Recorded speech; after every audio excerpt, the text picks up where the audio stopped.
Tudo bom, pessoal? Meu nome é Davidson, esse é o Vivendo de SaaS, um canal em português para quem quer aprender sobre gestão de empresa de software como serviço. Trouxe o meu sócio Ricardo aqui para a gente conversar hoje sobre squads de venda. Tá? A gente tem bastante história para contar para vocês, que a gente trabalhou durante alguns anos com squads de vendas. A gente quer falar os prós, os contras, tudo que a gente sabe sobre o assunto. O Ricardo falou que ele participou de um curso sobre vendas há um tempo atrás, e a mulher que estava apresentando o curso perguntou se alguém aqui trabalhava com squads. Ele levantou a mão e disse que ele acabou com a aula da mulher porque todo mundo queria saber sobre esse assunto, tá? Se é a primeira vez que tu acessa esse conteúdo aqui, já se inscreve aqui embaixo, curte esse vídeo. Se tu gosta desse tipo de conteúdo, curte, tá? Então não dói o dedo para curtir. Também participa do nosso grupo do Facebook, tá aqui na descrição do vídeo, tem o nosso grupo do Facebook, grupo gratuito, só coloca a senha SaaS, S-A-A-S, para entrar no grupo para poder participar. E aí, Ricardo? E aí, como é que tá, Davis, pessoal? Assunto bom, né? Squad, sempre que a gente conversa sobre esse assunto, vem à tona, né? Esse assunto, o pessoal tem bastante perguntas para fazer, como é que se sai, né? Esse modelo realmente foi um divisor de águas aqui, deu muito certo para a gente durante um bom tempo. Acho que combinava muito com o momento que a empresa estava passando, mas implementar foi realmente uma turbulência absurda.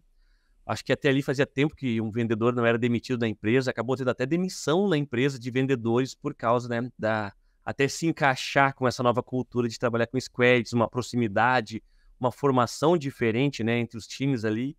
Isso, não dá Muda bastante a spoiler. relação, né? Não dá spoiler na conversa. Tá, Bora então lá. vamos começar. Eu e o Ricardo, a gente estava lendo um artigo sobre o Nubank que tinha squads de venda. E o pessoal do Nubank, copiou a ideia do Spotify. E a gente estava lendo, eu e o Ricardo lemos o mesmo artigo por acaso, tá? Mas, e depois a gente foi conversar sobre o assunto. Mas deixa eu falar um pouquinho sobre o contexto da empresa na época. A gente tinha começado a estruturar a nossa equipe de vendas, de SDR, com um vendedor, tá? Então a gente já tinha alguns meses, eu acho, nesse modelo. Acho que um ano já, né? A gente já tinha com esse modelo Próximo de um ano, de 9 a né, 12 meses ali, provavelmente. com um modelo de vendedor e pré-vendedor. E como é que funcionava? O pré-vendedor agendava, escolhia um horário na agenda, ele não sabia quem era o vendedor que iria fazer a venda para ele, e era isso, tá? E quer contar um pouco, Ricardo, desse período? Isso, exato. Então era um time muito novo, a gente não tinha muito orçamento na época, né, para contratar pré-vendedor e vendedor, porque pensa, a gente tinha saído de 4, 5 vendedores para atender toda a carteira e agora eu precisava contratar pré-vendedores para esses 4, 5 vendedores. Então o custo acabou aumentando muito rápido, né? Então não tinha um orçamento muito grande para contratar pré-vendedores experientes. Na época não existia, era muito difícil de encontrar pessoas que já tivessem trabalhado como pré-vendas, então na nossa cidade até nem tinha quem. E o orçamento para comissionar esse pessoal era muito pequeno. Então a gente pegava muito estagiário, tinha muita gente que era primeiro emprego, precisávamos de alguém que conseguisse abraçar a nossa causa, né, tivesse ali as características e tudo mais para rodar, mas que aceitasse meio que essa como uma primeira oportunidade de emprego, né? Então o Squad é uma das ideias de trazer para dentro da operação foi exatamente para conseguir acelerar, né, o resultado do time com pessoas não tão experientes, né? Esse era o cenário que a gente tinha. Pré-vendedores que nunca tinham sido pré-vendedores e alguns nunca tinham nem trabalhado na vida. Eu contar alguns contextos do que acontecia sem ter os squads, né? Uma coisa que eu lembro que acontecia, a gente tinha, acho que era 5 vendedores, eu não lembro, Ricardo. Isso, 5 vendedores, nós baixamos para 4 para começar ali. Isso. Daí eu lembro que tinha um vendedor que a equipe não gostava. Ele não, assim, ó, ele não era competente mesmo. A gente gostava dele muito como pessoa, mas ele não era um bom profissional. Então a gente errou a gente atrasou muito a demissão dele, né? Porque a gente gostava muito dele, gosta muito dele, mas a equipe não gostava dele como profissional. E tinha um outro que era um bom vendedor. E o que acontecia? Esse que era um bom vendedor, ele tinha impressão de que ninguém gostava dele, né? Que não agendavam para ele. A gente foi analisar isso, foi conversar com os pré-vendedores, e os pré-vendedores me diziam assim, olha, tal funcionário a gente não gosta por causa disso, disso. Tá, mas e o outro aqui? Não, a gente gosta dele, a gente agenda para ele. A gente foi analisar os números e todo mundo agendava para ele, era só uma impressão dele, né? E daí existia também um trabalho dos vendedores de quero agradar os pré-vendedores, de alguma maneira. A gente fazia agendamento por horário, mas de alguma maneira eles sabiam, né? Eu não sei exatamente como faz tempo isso, eles sabiam quem era o vendedor que eles estavam agendando de alguma maneira. Então tinha o vendedor querendo agradar o pré-vendedor de alguma maneira. E daí a gente resolveu, gostou da ideia, eu e o Ricardo, vamos começar a trabalhar com o Squad. E o Ricardo já estava assumindo essa parte da equipe de vendas, é o que ele cuidou isso durante os últimos anos, é ele que estava à frente e ainda está à frente da equipe de vendas, né? E a gente resolveu fazer isso. Conta essa história, Ricardo, toda essa aventura aí. Isso, a questão do Squad, uma das diferenças, né, características bem enriquecendo um pouco o que tu falou, a diferença é que quando você monta Squad, você acaba dando poder ao vendedor, né? E aí sem Squad, quem tem muito poder é o pré-vendedor, porque se o vendedor ali, não dá tanta atenção ao meu negócio, eu vou acabar agendando esse negócio então para o outro que, me dá mais atenção ou me dá mais feedback. E aí fica aquela guerra, assim, de quem faz mais trabalho para o pré-vendedor. Já no Squad, como o pré-vendedor fica amarrado a um vendedor, então a gente vai conversar mais sobre isso para frente, ele acaba dando muito poder, né, para o vendedor em si. Ali na implementação, até sobre ainda do Nubank, né? O Nubank, então, precisou escalar a empresa, e aí era um prédio, uma estrutura separadas, e eles foram para questão de Squad exatamente para que cada Squad tivesse o mesmo perfil de cultura, conseguisse manter a cultura mesmo estando longe da sede, e com isso dentro do Squad, então, ia ter pessoas com habilidades e de setores diferentes, né? Então, cada um seria um Squad, uma célula completa do Nubank. Aqui nós fizemos um comercial, então, 3 pré-vendedores, era na época para cada vendedor, né? E para iniciar, ali como é que eu fiz a divisão? Podemos ir já para a divisão, Davidson? Pode ser? Então, como é que foi a divisão? A divisão, o que eu fiz? Peguei vendedor por vendedor, olha onde começou os perrengues, já no início. Vendedor por vendedor e pedi, olha, monta uma lista aí, na tua percepção, eles já estavam rodando aí há 9, 12 meses com aquele time de pré-vendas, né? Já conhecia muito bem o trabalho de cada um. Monta para mim aí o teu ranking de quem é o melhor pré-vendedor e assim por diante até o pior pré-vendedor na tua visão. Então, cada um montou o seu ranking. E daí, por muita coincidência, era para assim, me ajudar a não frustrar todo mundo, mas por muita coincidência bateu perfeitamente. Porque cada um dos vendedores tinha a percepção que o melhor pré-vendedor era uma pessoa diferente. Por quê? Porque é exatamente muito em questão de perfil. Tem vendedor que ele gosta de manda negócio, joga para frente, deixa que eu abraço aqui, eu resolvo, mas eu preciso de volume. Só que tem vendedor que não. Eu prefiro ter uma carteira mais enxuta com negócios mais qualificados, porém eu também vou poder dar mais atenção para os mesmos clientes. Então eu tenho uma conversão maior, digamos assim. E assim também tem o pré-vendedor que gosta de jogar mais para frente e o pré-vendedor que gosta de jogar algo mais pronto. Então, por coincidência, acabou que cada vendedor recebeu, eu pude entregar para ele do Squad, lá no dia do aviso, né? Entregar para cada um o seu pré-vendedor favorito. E da mesma forma, assim, Deu certinho, né? Encaixou. Cara, bateu perfeitamente. Eu consegui entregar um top performance, né, de acordo com o ranking do vendedor para ele, um mediano e alguém que estava iniciando ainda no ramp-up. Então, eu consegui distribuir muito bem. E mesmo assim, eu consegui ter problemas, né, ali com algumas pessoas na questão da formação inicial de Squad. Por quê? Porque ainda não estava a afinidade muito bem trabalhada, né? Que é um dos prós que a gente vai começar a conversar aqui. Né? Que é exatamente trabalhar, conseguir, né, fazer com que o... A gente tem que ver pelo lado do vendedor e do pré-vendedor que é uma mudança. As pessoas assim, têm muito medo de mudança. A equipe fica muito apavorada com qualquer tipo de mudança, né? E eles vinham, os vendedores eram vendedores experientes com muitos anos de casa. E há meses atrás, né, no máximo 1 ano atrás, já teve aquela primeira guerra sobre, pera um pouquinho, hoje eu recebo todos os leads e agora vai ter um pré-vendedor que vai receber o lead e vai decidir qual lead eu vou trabalhar? Aí, 9, 10 meses depois, a gente veio com uma nova novidade, onde agora eu não vou ter a possibilidade de receber agendamento de todos os melhores, só de um ou só do meu squad, mas eu não vou receber menos negócio, e o mês que meu squad for mal, eu vou mal também. Então fica muitas dúvidas antes de ver rodar com esse formato, né? Então, com certeza fica com medo, porque não sabe o que realmente vai acontecer. E outra era, como a gente estava testando algo que hoje ainda tem pouco assunto no mercado, tem pouco conteúdo sobre isso, a gente também não tinha muito histórico para contar para eles e mostrar que isso realmente era um investimento, né? Era um laboratório que a gente ia fazer. Não tinha muita base de informação, de dados para conseguir mostrar que realmente era uma ideia sólida, né? Então tinha muito medo E a de gente testou muita coisa aqui, né? A gente tem conteúdo sobre esse assunto, né? A gente testou. Meu Deus do céu. De todas as formas do mundo, de quantidade de pré-vendas, mais vendedor, menos vendedor, 1 para 1, já testamos de todos os formatos de squads possíveis e tivemos sucesso com vários, muitos não deram certo, então a gente já testou muita coisa. E realmente, assim, não tem onde você ler sobre squad em vendas, né? O squad, ele começou meio que para questão de pós-tecnologia, desenvolvimento, colocava lá um desenvolvedor e colocava um engenheiro de vendas junto, alguém que entendesse mais tecnicamente.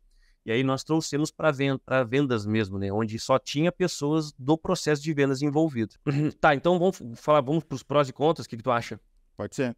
Vou começar pelos prós, então. Assim, ó, qual que era o grande ponto?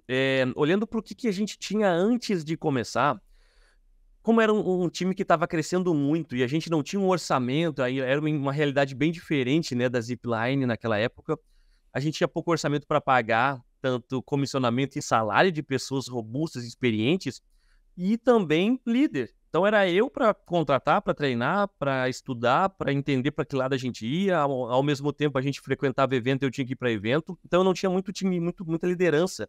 Eu não tinha um coordenador para me ajudar. Então eu tinha que contratar, fazer o ramp-up e treinar pré-vendedores. E da mesma forma eu tinha que ouvir áudio, treinar, fazer fechamento. Na época eu ainda pegava negócios que estavam travados na base do vendedor. Eu fazia o fechamento para eles. Negociações mais complexas, eu também entrava na negociação para fechar. Então eu fazia meio que cruzava e cabeceava. Com isso, estava ficando cada vez mais difícil escalar o time. Porque tinha que chegar os pré-vendedores e o novato ele exige muita dedicação, muita atenção, né? Então, com o Squad, o primeiro benefício que a gente conseguiu ter, que eu tive na época, foi que cada Squad tinha um vendedor experiente. Então, ele me ajudava muito a treinar o pré-vendedor, a comunicação deles ficou muito próxima. Então, com isso, eles conseguiam meio que moldar o pré-vendedor ao que ele precisava fazer. Ele replicava tudo que ele já tinha visto no último ano, entende? Então, não era só eu dando feedback e acompanhando. Cada vendedor automaticamente recebeu uma dose de liderança e, a partir dali, eles também se viam como responsáveis de rampar aquele pré-vendedor de uma vez, porque se o cara não agendasse negócios, ele acabava sendo prejudicado. Então, automaticamente, além de fazer as vendas e dar continuidade nos negócios, ele também se via preocupado em ver se o pré-vendedor realmente conseguia aplicar o que ele estudava, se ele realmente estudava, se ele entendia nível de conversa da ligação, se o cara realmente fazia muitas ligações, porque um dos benefícios do Squad é esse, a ponta mais fraca acaba sendo cobrada pelos outros colegas, senão acaba prejudicando. E então, estão próximos também, eu estou próximo do Ricardo, digamos, eu sou pré-vendedor do Ricardo, eu não quero decepcionar o Ricardo. Eu estou todo dia com ele, perto dele, as pessoas sentavam juntas, né? Então eu não quero decepcionar o Ricardo. Então acaba tendo essa questão de eu automaticamente, cada vendedor virou meio que um coordenador de um grupo pequeno de pré-vendedores. Então eu me comunicava com o vendedor e automaticamente eu já conseguia ter uma resposta daquele squad em si. Então era mais uma pessoa para me ajudar a dar feedback, mas digamos que eu ganhei olhos também, porque assim, tinha um pré-vendedor que estava meio que não dando tanta atenção para o trabalho, não estava tão dedicado, o vendedor vinha me cobrar. Era mais uma pessoa responsável e olhando para esse lado. Outro ponto que a gente ganhou foi na questão da comunicação. O que acontecia? Quando você tem, vamos pegar aqui, 3 vendedores e 9 pré-vendedores, e não tem squad, cada vendedor vai ter que se comunicar com 9 pré-vendedores diferentes. E dentro desses 9 pré-vendedores, lá na época, tinha 2, 3 que eram vendedores que nós baixamos eles para pré-vendedores, tinham mais experiência, entendiam mais sobre a empresa, e os outros 6, 7 eram realmente pessoas muito novas. Então a comunicação era muito diferente de um para o outro e tinha que entender como conversar com 9 pessoas diferentes, sabe? Então quando eu reduzi, montei os squads, algo que foi muito beneficiado foi exatamente a proximidade e a comunicação entre essas pessoas. Por quê? Porque agora, ao invés de ter que conversar com 9, eu vou ter que conversar apenas com 3 pré-vendedores. Sim. E como lá na liderança, né, eu como gestor, na hora de montar, eu realmente tentei montar pessoas com afinidades, né, que já realmente já conversavam, já eram mais próximas, ou que lá nos números eu conseguia ver que, olha, realmente ele agenda para todos, mas ele converte mais com tal vendedor, então automaticamente isso melhora muito a comunicação. Eu não vou conversar com uma pessoa muito diferente, né? Evita problemas de no-show. Digamos que eu e o Ricardo somos pré-vendedores de um squad. Eu só vou agendar para aquele vendedor se eu realmente tiver muita certeza de que vai dar certo aquela reunião, né? Porque eu quero que o squad funcione. Se não tem squad, acontece, cara, eu quero que agendar os meus. Tô nem aí se der no show depois. Claro que existe meios de evitar isso, mas eu quero o meu primeiro, né? Então eu vou agendar e acontecia de ter momentos que os vendedores não tinham agenda por causa disso, né, Ricardo? Exatamente. O que acontecia? Então, como era sem squad e dane-se, é melhor, fica com uma falta de responsabilidade. E como eu vou ser comissionado por realizada e por venda na sequência, então eu prefiro muito mais que vá para a reunião um negócio ruim meu do que um bom do meu colega. Porque se o bom dele não me beneficia de forma alguma, entende? Na verdade, vai até comer agenda. Só que quando eu trabalho em squad e eu tenho a responsabilidade, cria com meus colegas, cria exatamente uma responsabilidade em grupo, onde se eu atravessar um lead ruim, pode ser que o meu colega tenha um ótimo negócio e a gente não consiga dar atenção porque o meu vendedor vai estar travado com uma pedra, né, com um defunto lá na reunião. Então tem exatamente isso. E outra, como a comunicação é direta, eles sentam próximos como squad, o que acontecia? Tinha muito essa cobrança imediata de que tipo de negócio tu tá passando. Ou, poxa, tu não tá ligando, tu não tá agendando. O que foi que tu não tá vindo trabalhar? Tá chegando atrasado. Então, automaticamente, toda a carga de gestão do gerente ali, que é um só para todo mundo, acaba diluindo, né? Nesse ponto também. Então, a responsabilidade é em todos os aspectos, tanto na qualidade, quanto na quantidade, na assiduidade, né, no nível de profissionalismo de cada um. Isso é um dos pontos que a gente acaba ganhando. Outro ponto é que na sequência, né, quando a gente foi escalando o time comercial, foi muito mais fácil de encontrar novos líderes. Por quê? Porque já tinha vendedores que eles se saíram muito bem liderando seus squads. Então ali a gente já conseguiu ver que, cara, os pré-vendedores dessa menina, eles realmente são apaixonados por trabalhar com ela. Então tinha uma choradeira toda vez que um pré-vendedor era promovido a vendedor, porque ele ia sentir saudade de trabalhar com tal funcionário, tal vendedora. Então, automaticamente, tu já consegue ver quem que tem tato para lidar, para fazer a gestão. Aquela história da pessoa com um coração bom, tu ensina a técnica. Às vezes o cara que é técnico e não tem um coração bom, é difícil de tu ensinar ele a lidar com pessoas. Então, naquele momento que a ideia era meio que me salvar, no futuro, né, mais para frente, eu acabei conseguindo identificar perfeitamente quem eram as pessoas que tinham muito dom e realmente tinham uma veia, né, ali na carreira em Y, para a questão de liderança, para a parte de gestão, né? Eu não quero ir para os contras ainda, mas concordando com isso que tu está falando, aconteceu também de uma pré-vendedora não tinha uma pré-vendedora não, uma vendedora não tinha tato com os pré-vendedores, tá? E veio uma pré-vendedora uma vez reclamar, dizendo assim, mas o Davidson e o Ricardo não nos tratam assim, por que essa vendedora pode nos tratar assim, né? Porque ela não sabia tratar com os pré-vendas dela, né? Então a gente já percebeu que essa pessoa não estava preparada, pelo menos não ainda, para ser líder, né? Perfeito. E assim, mas Ricardo, ele é vendedor, aí tu acaba dando para ele uma questão de uma carga de liderança, e se o cara não tem perfil para isso e tal. Mesmo que ele não o vendedor acaba não sendo um grande líder ali, se ele tem zero aptidão para ser, sabe, assim, ó, se preocupa o mínimo possível em ter uma boa vizinhança, em trabalhar bem com os seus colegas, é difícil de acreditar que esse cara vai receber todos os dias os negócios dos pré-vendedores com o carinho que o pré-venda dá lá na ponta, entende? Então, com o Squad, um outro benefício é o seguinte: o pré-vendedor, ele olha muito para o vendedor, sempre, independente se é Squad ou não, para ver se ele está dando a mesma atenção e tendo a mesma energia que ele, pré-vendedor, teve. Porque imagina só, eu como pré-vendedor recebo aí 30 leads por dia, tenho uma cadência de 100 atividades, para conseguir fazer 2, 3 agendamentos, ou seja, recebo não o dia inteiro.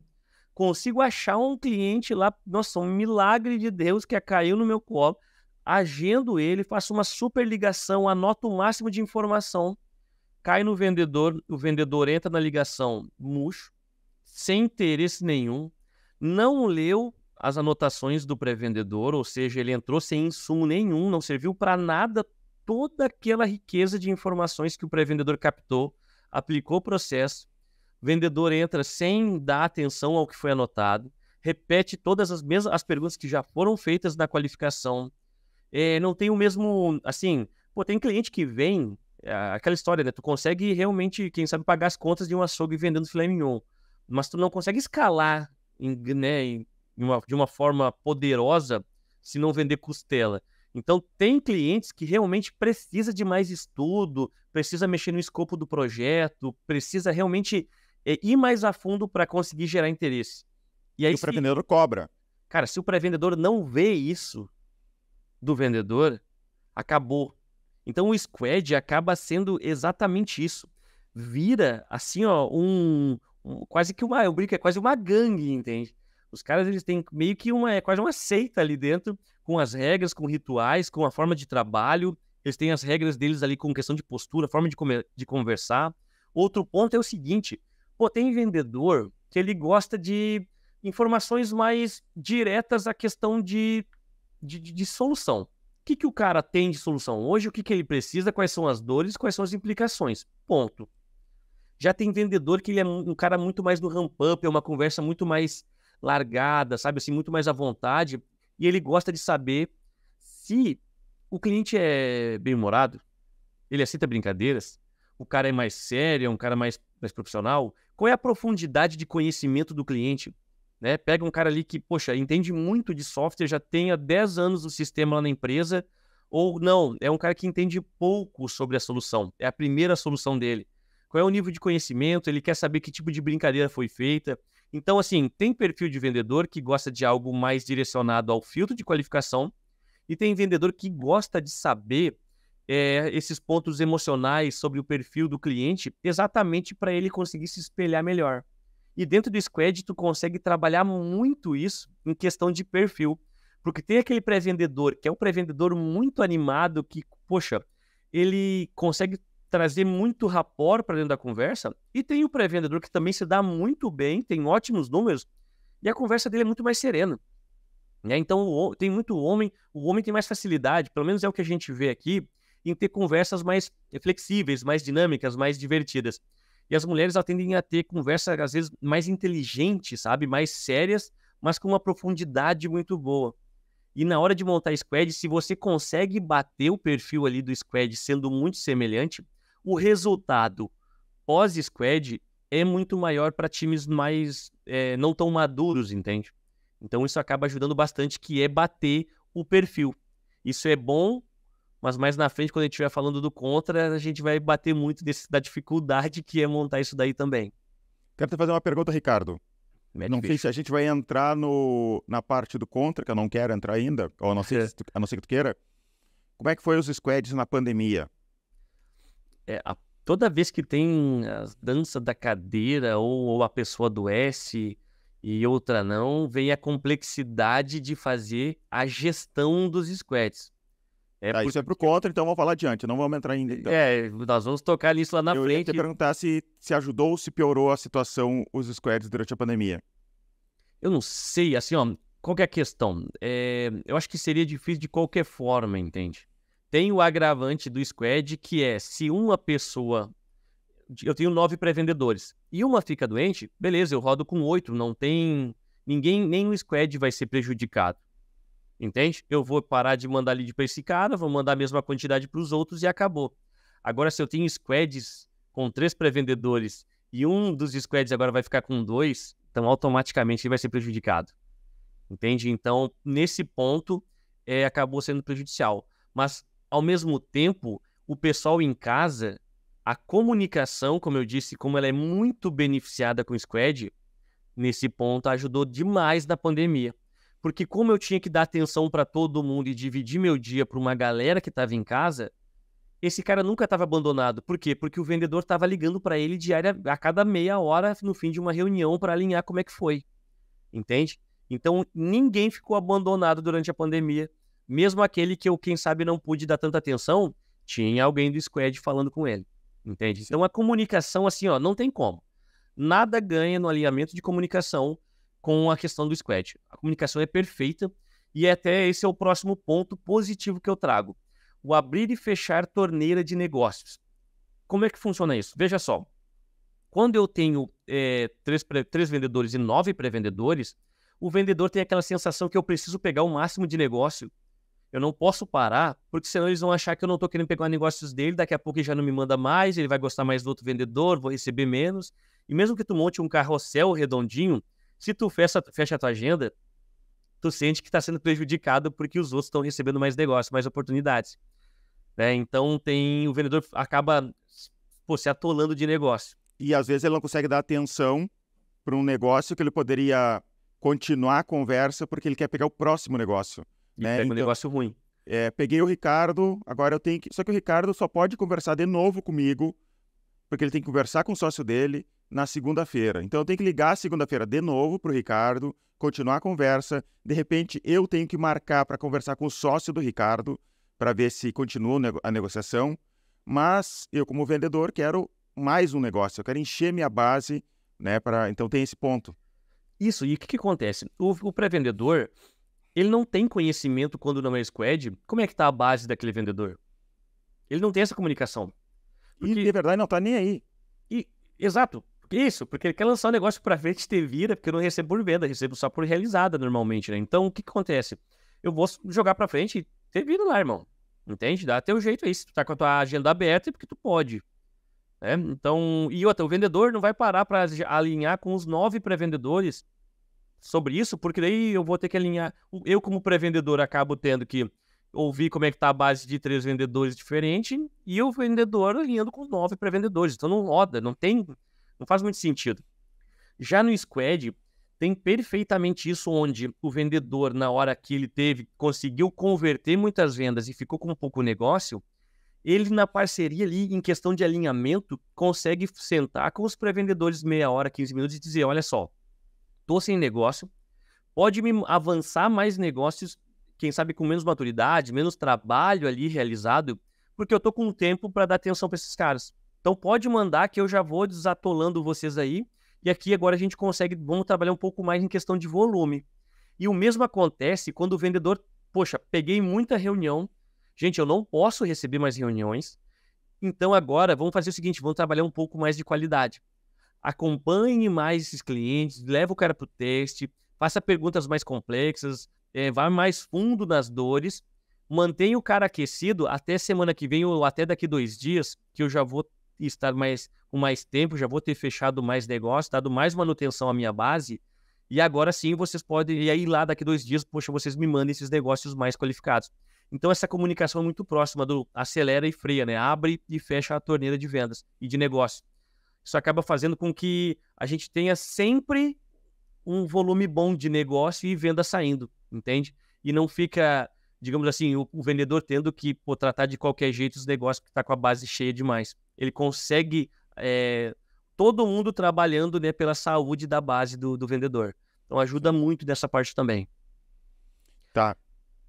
Outro ponto, mais um ponto positivo. O último positivo aqui, ó, ramp up. O ramp up de pré-vendedores é muito mais rápido.